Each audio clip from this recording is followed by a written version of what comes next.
And the Oscar goes to The Departed. When The Departed won Best Picture for the year 2006, it assumed an unexpected place in American pop culture.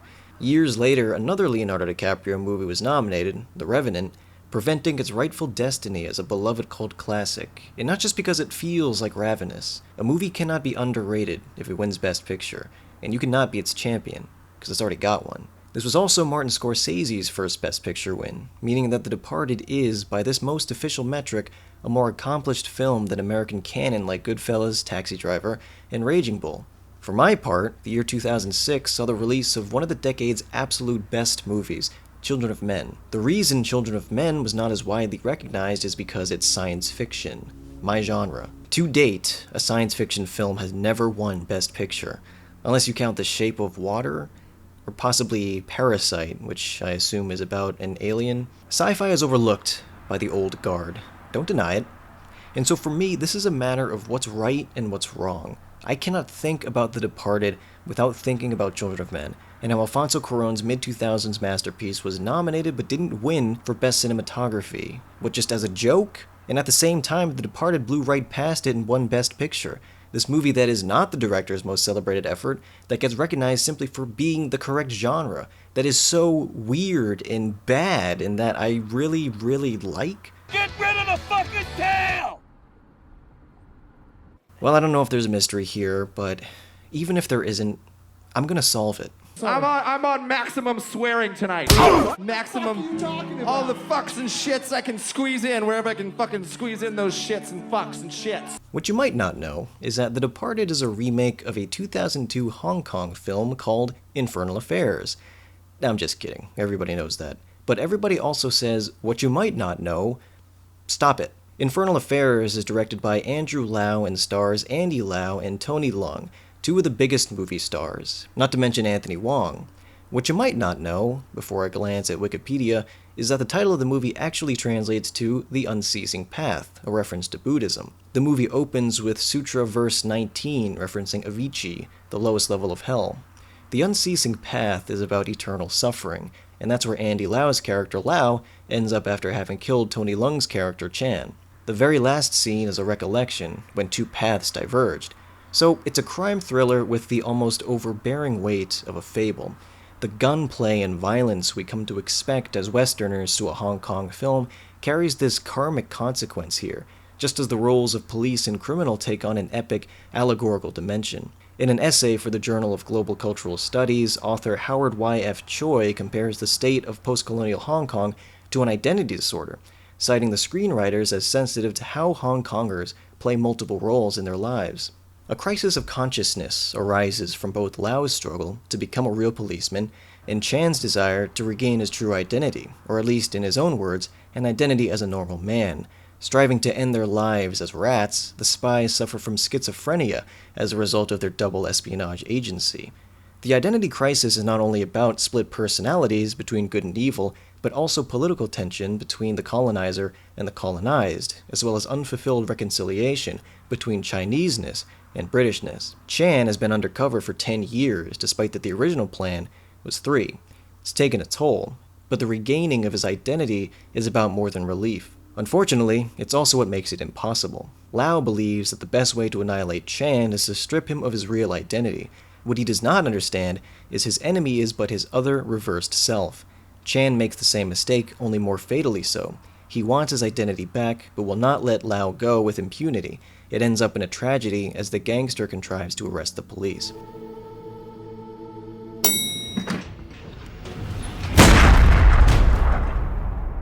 So Infernal Affairs ends on this dreary note, and it makes sense.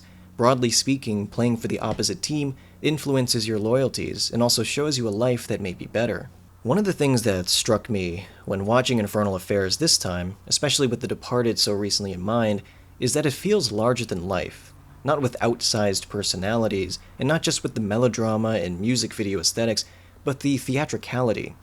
The movie itself splits its loyalty between the expression of ideas and its chosen level of verisimilitude, which all movies must decide. For the key scene where Lau steps off the elevator, holds up his badge, and says, "I'm a cop," The director has navigated us to a moment that is not exactly realistic, but plays as it does to get an idea across, style and substance. And there's something hallucinogenic about Infernal Affairs, especially once the movie is nestled into memory. In contrast to the immediacy granted by The Departed's visual texture, Infernal Affairs has moodier hues and frequently fades in and out of black. And when we kick into high gear, there's an edginess, with the scratchy post-processing and the rapid cutting. And I can't really explain it, but there's something haunting, something uncanny about the film's depiction of dead bodies. Maybe it's the way Chan is staring straight ahead in the elevator, or how when he was alive he couldn't take his eyes off of Wong, upside down on the roof of a car. The deaths are shocking, but shock alone isn't the point. With its metaphors, the spirituality, the sentimentality, the title song being a duet by Andy Lau and Tony Leung, Infernal Affairs is a deeply earnest and ultimately tragic film with resonant big ideas. Of course I know how to spot a cop. How's that? If he's not paying attention to us, he's a cop. Look it. You see that guy over there? Right over there. Yeah. Not paying attention to us. Oh, okay. A year after its release to major success at a time when the industry was flagging, American producers Brad Pitt and Brad Gray picked up Infernal Affairs for a Hollywood remake. To adapt the screenplay, they hired William Monahan, by that point a journalist and novelist already inside the Hollywood system with an option on his book. However, and maybe you can tell by the name, I think what attracted the Brads to Monahan was its origin in Dorchester. I assume the Boston relocation originates with the producers, although I don't know that for sure, just that Monahan previously did a rewrite on Kingdom of Heaven and had not unfortunately changed that setting to Massachusetts. It's an interesting choice, and as you discover when watching Black Mass and reading about Whitey Bulger, the quintessential crime story out of Boston involves snitching.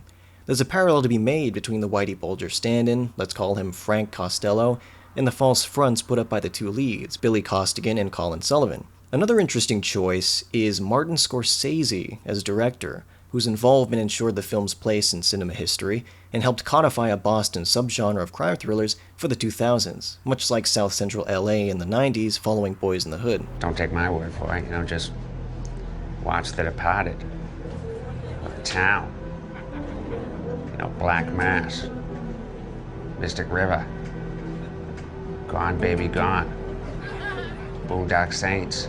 However, while Boys in the Hood was followed by movies we remember, like Juice and Menace to Society, the other Boston movies are pretty forgettable, or barely a piece here. I mean, the Boondock Saints, that doesn't count. Oh, Mr. Branno, this is Mr. Duffy in Los Angeles giving you a call. I just called the... Shit, I hate message machines. Bye-bye.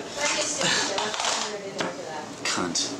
And The Town doesn't replicate any regional mythology. Even the crimes depicted don't stem from a real-world tradition. It could be set anywhere. To date, Spotlight is the definitive Boston movie, in part because it is actually a story of the city, in a way that these other movies are decidedly not. And they don't have to be. But they should be about something, right? Good Will Hunting actually has a lot of those themes too. There's not the same amount of violence, but I think it still holds up. I've tried, over the years, to fit The Departed into an easy, succinct Mad Lib. Something I could carry around in my wallet and flip out at any time upon any encounter. The Departed is blank, and nothing ever felt right. The Departed is good? No. The Departed is bad?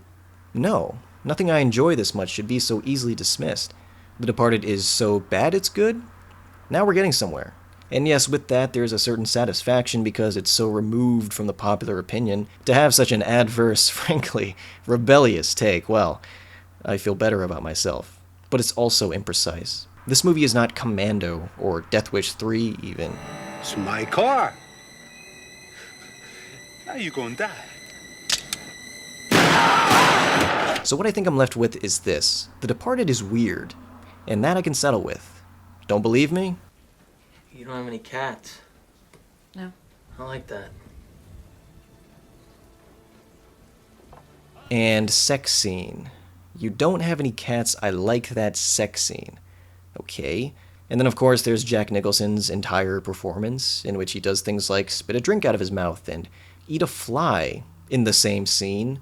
Or maybe he wants to have a cocaine orgy, or say, This ain't reality TV! And speaking of which, then there's Mark Wahlberg's entire performance. Or rather, and then there's Mark Wahlberg, and if you're as lucky as I am to have witnessed the television program Wahlburgers, It's just impossible to look directly at this guy's face, and it was already really difficult. But Wahlberg is on hand to say things like, You rise fast.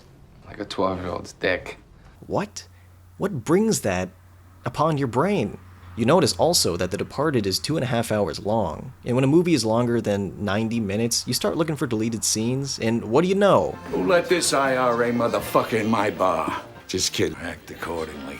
What is the point of this scene, other than to put it at the end of the trailer? And if we're just asking questions now, here we go. Why do the characters die all at once with the rhythm of impressive comedic discipline? Why is Freud mentioned 3 times by 3 different characters? Sigmund fucking Freud. What are these fucking pantomimes? Why is Wahlburger so aggressive? Just because you play a tough guy doesn't mean you are when you lace curtain Irish fucking pussy. And honestly, why is the movie like this? Not its character, but the structure itself. Why does music cut in and out across disparate scenes? Yeah, it's me. Why do they talk about killing the Italian gangsters, but they don't show it? Why does it appear we move back and forth in time despite not really doing that? Do you want him to chop me up and feed me to the poor? Why? Why? What's this spotlight thing? What's these zoom-ins? I went looking for answers, and read through a number of the contemporary reviews aggregated on Rotten Tomatoes. To my surprise, there wasn't the level of hyperbole I was expecting. The critic score is marred by a lot of 3 or 4 out of 5 stars, and some negative reviews. Ironically, at least 2 critics, Kirk Honeycutt for The Hollywood Reporter, and Lou Lumenick for The New York Post, great names by the way, felt refreshed that Scorsese decided to finally stop chasing the Oscar. And I was positively scooped by Dana Stevens at Slate, who also had questions. Costello pontificates to Costigan about the artistry of John Lennon while brandishing a severed human hand. Unsettling and bizarre, yes, but what does this scene mean? Is Nicholson's unhinged Costello supposed to personify some generational type, the dark nadir of entitled boomerism? Or is he just a random sicko? Well, I don't know, Miss Stevens, let's put it on the pile. Taken as a whole, still patterns emerged. To my horror, multiple reviews directly mentioned this act accordingly scene, sometimes weaving it into the review in some clever way. Or not, sometimes they just say it happens and leave you to ruminate. Often, Vera Farmiga's performance is recognized, always after the breathless praise spent on the guys. Of course, everyone is obligated to make a toss-off statement about Infernal Affairs, and mostly they like it. Some people think it's overrated, some people think it's superior, but mostly it's a sleek, compact little movie, and The Departed is, if nothing else, bigger. That's a narrative template which opens up either that the remake was more epic or more bloated, but when we strike at the heart of it, when it comes to the question of what did you like about The Departed, I saw almost exactly what I thought it would. Vagueness regarding plot or theme elements, and a lack of consensus on what those elements signify. Nobody agrees on what specifically makes The Departed great, and this is my ultimate frustration, the suspicion that what makes it great is external to the movie itself. Fuck you! When Martin Scorsese directs a gangster movie, it's a moment, and I'm sympathetic to that. It's very satisfying when a director indulges in a specialty because that's how we come to appreciate them as directors in the first place. I'm introduced to David Cronenberg as the body horror guy, so imagine how incredible it would have been if Eastern Promises was followed by The Fly, instead of a further distancing from that original aesthetic. This is what Scorsese does. He has a lot on his mind, but he always comes back to gangsters. And people like gangster movies. There's a familiarity there, and at the movies that means comfort more than contempt. Ironically, we see superhero movies for the same reason we see gangster movies. We know what to expect, and sometimes even demand what we expect. In this case, it's actually the former that's the problem, just the knowing. We are experts. We've been conditioned by Scorsese gangster movies in the past. Even if presented with contradictory information, it's going to take a lot for us to respond to The Departed as anything other than a Scorsese gangster movie.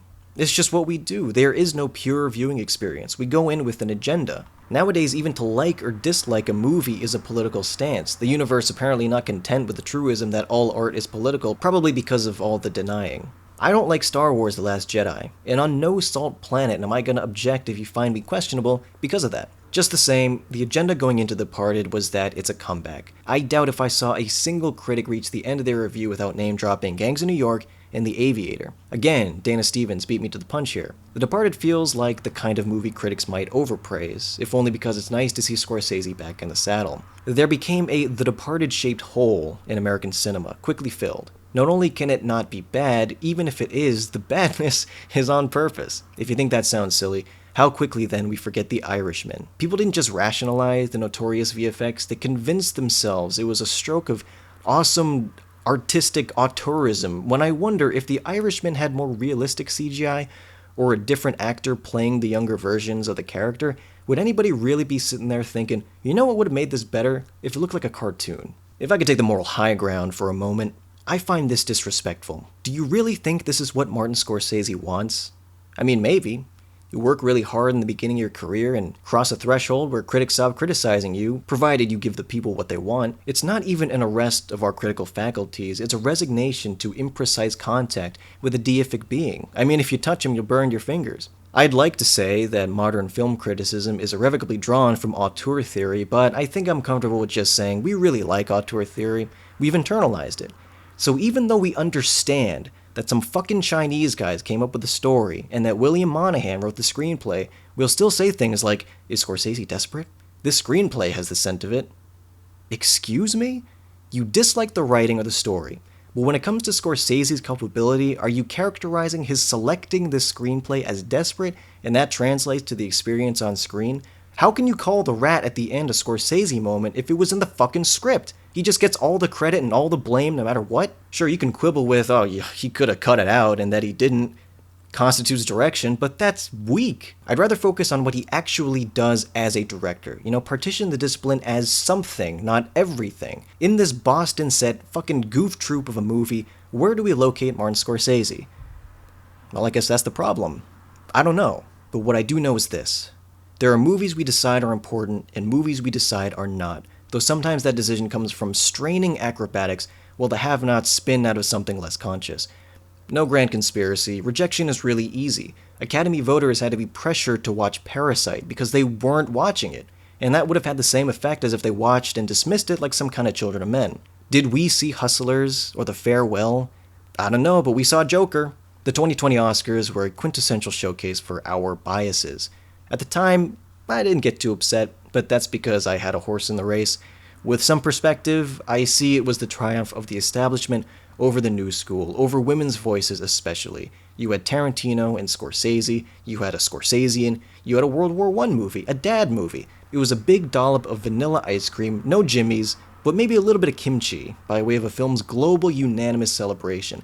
That's what it takes for an outsider to be welcomed in, to stand alongside those whose seats were reserved, to then be seen by a larger audience, be recognized, and help shape what we will subsequently recognize. Somebody, somewhere, really wants us to keep recognizing gangsters and soldiers and psycho killer guys. You know, those genres we're always saying women have no place in, historical fucking accuracy. In 2019, we saw a lot of interesting characters, new perspectives, fascinating takes, and we didn't recognize them. Not with trophies, I mean literally recognize them, see that they were there and mattered because there is no Goodfellas to warm the seat for Hustlers. In fact, there's just Goodfellas. We kept saying it was like a female Goodfellas. And when I say we, apparently I mean J-Lo and Constance Wu. Movie criticism is attractive to a certain kind of person because we can allow a film to act as our canvas for expressing grand ideas in a smart, poetic way. It's when Roger Ebert says of The Departed, the telling of their stories involves a moral labyrinth in which good and evil wear each other's masks. It's when Peter Travers commends Scorsese for striving always and passionately to make movies that matter, as The Departed offers a defiantly uncompromised vision of a society rotting from the inside, a world where nothing is held sacred. It's when Honeycutt says that Scorsese's relaxed energy infuses the film with excitement in every frame, thus elevating a gangster story to the level of tragedy. Damn it, Honeycutt. It's when I decide that a movie like, I don't know, Strange Days, is about the dangers of losing touch with your world, your life, your society, and the good things that come out of redemption. The good things that come out of, not like the bad things. I was 17, which means too old. We have to be careful when we insist a movie is about something, because there's a difference between a movie containing themes and those themes meaning anything, and that's a difference we don't always respect. I mean, how else do you explain The Departed's lost son motif, or its Judas motif, arrayed with ample psychological overtones and the death grip of virtuoso storytelling? So goddammit, from Moral Labyrinth, now through the Bible, what does any of this mean? Now I don't just want to know specifically what you liked about The Departed, which you didn't tell me, but what is The Departed about? Because in an unorthodox move, The Departed does not involve the same kind of spiritual themes as Infernal Affairs. Although Martin Scorsese is noted for his theological explorations in and out of his movies, to posit a world that is post-spiritual is truer to Boston in the wake of the Catholic child abuse scandals. But we've jettisoned our original main idea, and all that rushes in to fill the vacuum is moral labyrinth, vagueness. This, I think, is where our biases take us. We arrive at Scorsese's comeback and expect to find that big reason, the nexus of the film's importance, so we slash and stab at our canvas with a self-congratulatory mania as if we can will it into being, like it's a fucking race to see who can sound the smartest. And nowhere in these reviews do I get an engagement with the weirdness, our deleted scenes, the music editing, or the bad female character. How could we possibly make space for the inherent dementedness when we're so busy erecting our Ebenezer to the big reason? Because remember, when we ask what is the purpose of all this weird bad shit, we're asking what is the Oscar-winning purpose? What is the Oscar-excluding purpose with regards to everyone else as we're locking out these lesser genres and marginalized voices? And you know what's really fucking funny about all this? It's not fair to The Departed. Our imprecise response excuses the quirks which might actually be calling out for scrutiny. Maybe The Departed doesn't want to be a great film. Did you even ask it?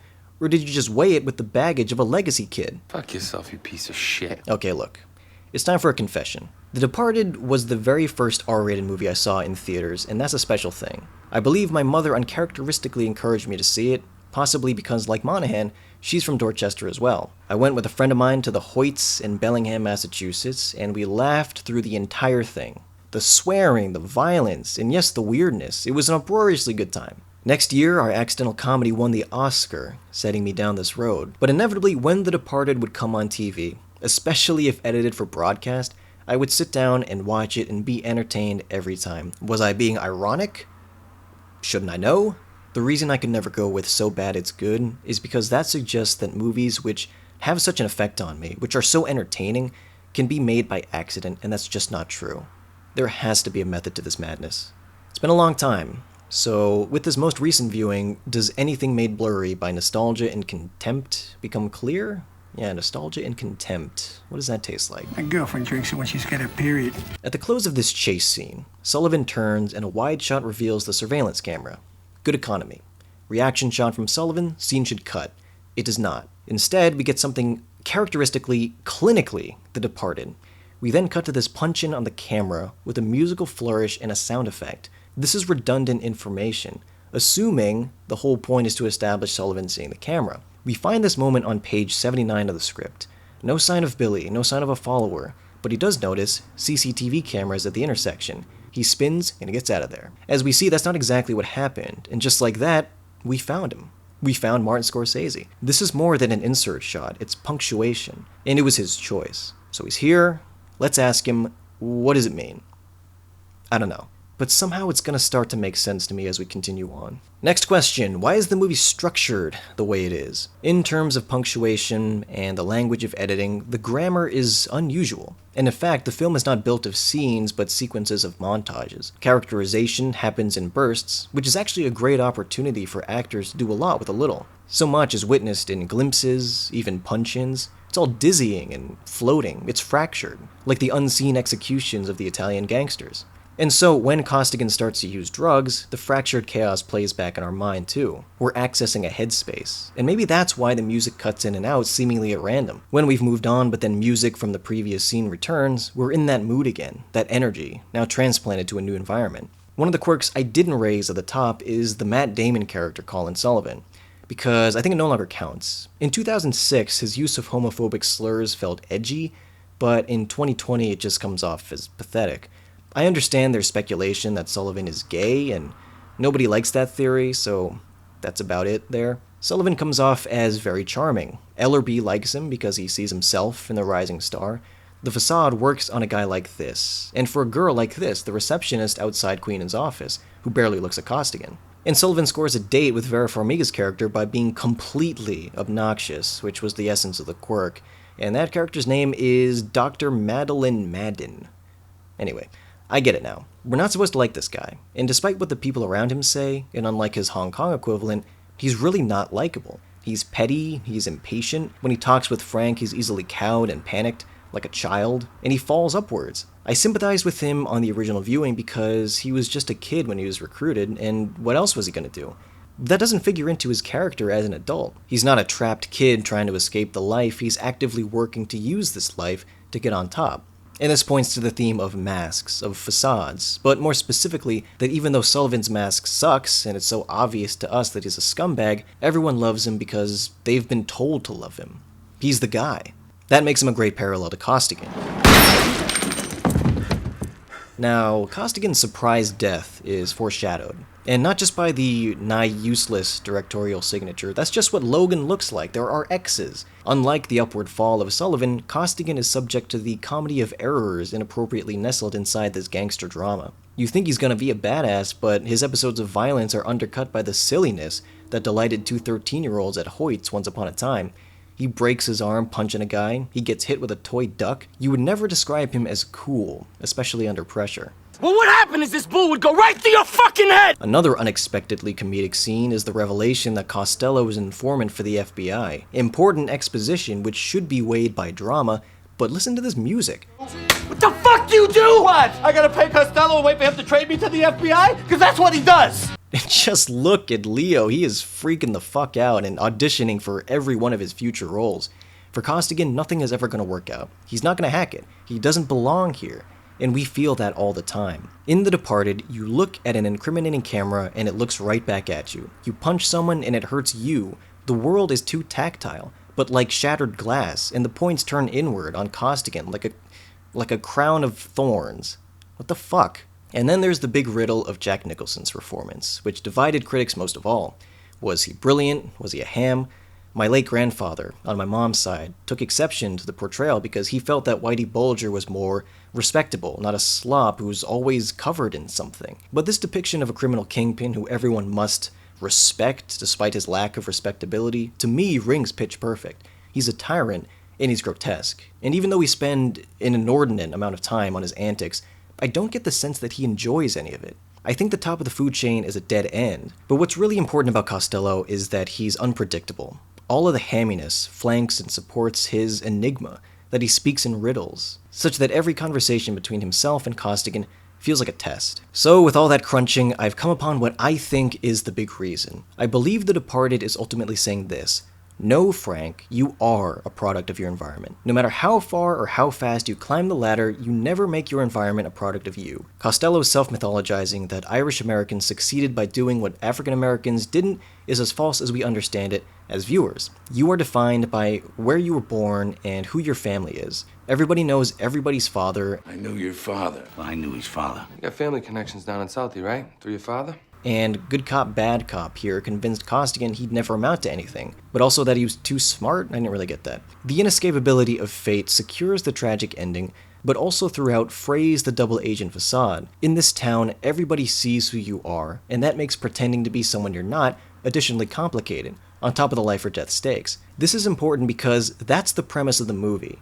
Two double agents going up against each other, and sometimes we get lost in the weeds of themes and big reasons, and we start describing any movie, not the one we're actually looking at. The Departed might be a story of society rotting from the inside, but that's also true of Zootopia. First and foremost, The Departed is a story about two double agents going up against each other. Let's not forget its specificity. Ironically, this is when I start thinking about Spotlight again. Now, Spotlight is a movie that makes my job here a lot easier because it pauses to lay its thesis in the text. Or rather, all the text is spoken plainly and is properly contextualized. This city, these people, making the rest of us feel like we don't belong. Boston is a city of insiders. But the point of the scene isn't just to say that, because otherwise this movie wouldn't need to exist. We could simply read the Boston Globe reporting. The point is how Mitch Garabedian has internalized the marginalization. That's our vector, an emotional vector, into understanding the institutional failure that fosters our problem of systemic child abuse by priests in the Catholic Church. It accounts for the invisibility of victims, and it illustrates power at once immeasurable and deniable. And that is Spotlight's big picture, its big reason. The thing we can hold up and say, did you see Spotlight? You should see Spotlight. We'll take it to Ben when I say it's time. It's time, Robbie! It's time! In The Departed, this same idea doesn't point to anything. The idea is the conclusion. We're thinking about nothing, but fuck, that really felt like a good movie because it was thrilling. In a city of insiders, your mask is all that stands between you and a bullet. So for people around a lot of bullets, pull that mask on tight. And that's the point. That is why The Departed should win the Oscar, not because it's the study of a world where nothing is held sacred, like in literally everything, but rather because, like Todd McCarthy says, it's a wonderful setup for a pressurized, high-wire drama, impressively constructed like a trap. And I would add almost recklessly constructed for the maximum possible tension. That's what a director can do. Of course, Children of Men is not just tense, but harrowing, but that's okay. I'm over it. It's been 13 years. And after all this time, it's really strange what's happened. The movie that I remember being so bizarre, I mean so fucking weird, that the critical consensus bordered on gaslighting, but not really, that's not a term I'd like to bastardize. It's now demystified, it makes sense now, and honestly it feels a lot less special. I may understand it, when most of the fun came from being bewildered. So I think it's time for me to let this one go. I'm at peace. Chop me up, chop me up, chop me up, feed me the poor! The premise of Infernal Affairs and The Departed is high concept. It draws you in. And the American remake brings a lot of tension and bombast out of that premise. People wear masks, and it's not even necessarily that the people around Sullivan and Costigan see them for who they really are, like I'd mentioned, but that they see what they want to see. And so, just as they were told that Costigan is a loser and Sullivan is their guy, we were told that The Departed is a big important movie. It's got the genre, it's got the director, it's got the narrative. I knew his father. You're a cop. What? We're guessing who cops are. You know most good-looking women are cops? She ignored us, so she must be a cop. She's probably the fucking police commissioner. Andrew Lau would go on to direct an international film executive produced by Martin Scorsese. The movie itself didn't fare so well, but that sort of championing foreign talent is exactly what I'd expect from the guy who includes Takashi Miike's audition as an Easter egg in The Departed. He's a guy who loves movies, and a love that transcends cultural barriers comes from the head as well as the heart.